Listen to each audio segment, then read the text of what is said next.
Hi, I'm Dan Abe, executive producer at 343. And this year at E3, we're really excited to announce Halo Anniversary to the world. We wanted to give an example of campaign, so we used Silent Cartographer to really highlight some of the exciting features we're developing for the game.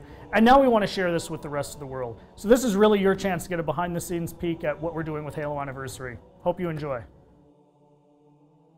Okay, so let's dive right in and take a look at Silent Cartographer. This is exactly the same demonstration we gave to the press at E3. In fact, this is exactly the same build. So the exciting thing is that this build has come a really long way since we showed this at E3. It's kind of funny for me to look at it now and say, hey, the game looks much better now. So the first thing you're going to see immediately on the fly-in is the graphical upgrade. I mean, the game looks fantastic. We spent a lot of time really lovingly bringing this into the current generation and, you know, working very hard to make sure that this looks like a current generation title, something everyone can look at and just say, wow, this game looks fantastic. But the big test is really, how does it feel? So let's take a look. So we're going to charge the beach here. First thing you're going to get a taste of when you pick up this game and start playing is that this plays exactly like the original.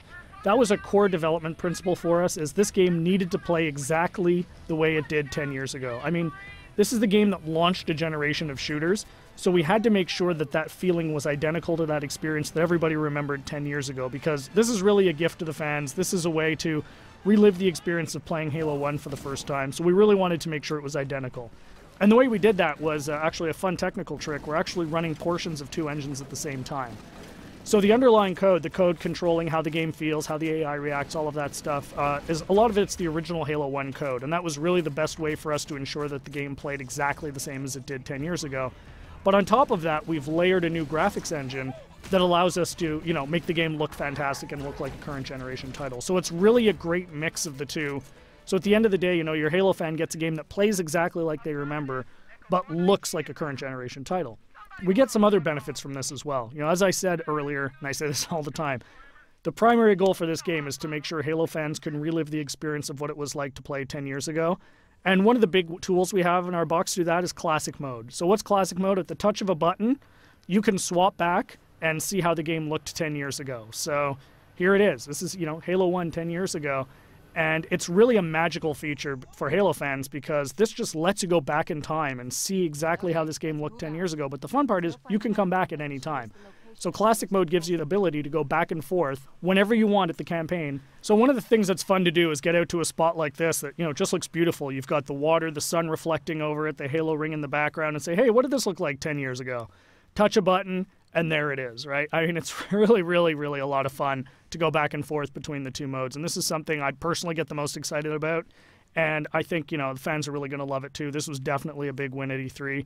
As you can see, the other benefits you get from the new version is you've got the splash effects, the dust effects as you get back onto the beach. The game just looks great.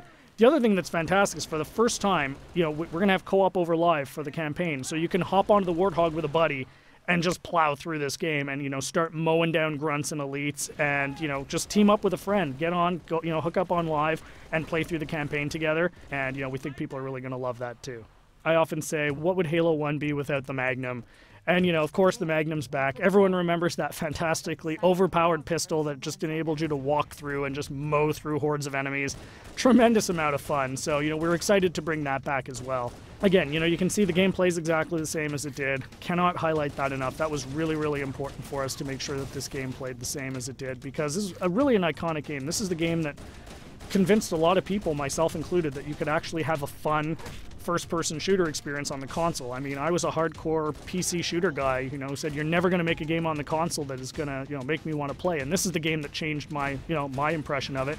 And it's the same for millions of Halo fans. And those fans, that's who this game is for. You know, this game is really a labor of love for us here at 343, and we're really excited to be able to present it to you. So there's your sneak peek of Silent Cartographer. Really just the tip of the iceberg. We've got a lot more features we're going to announce as we get closer to launch. Come to Halo Fest at the end of August and see the whole game in action. See you then.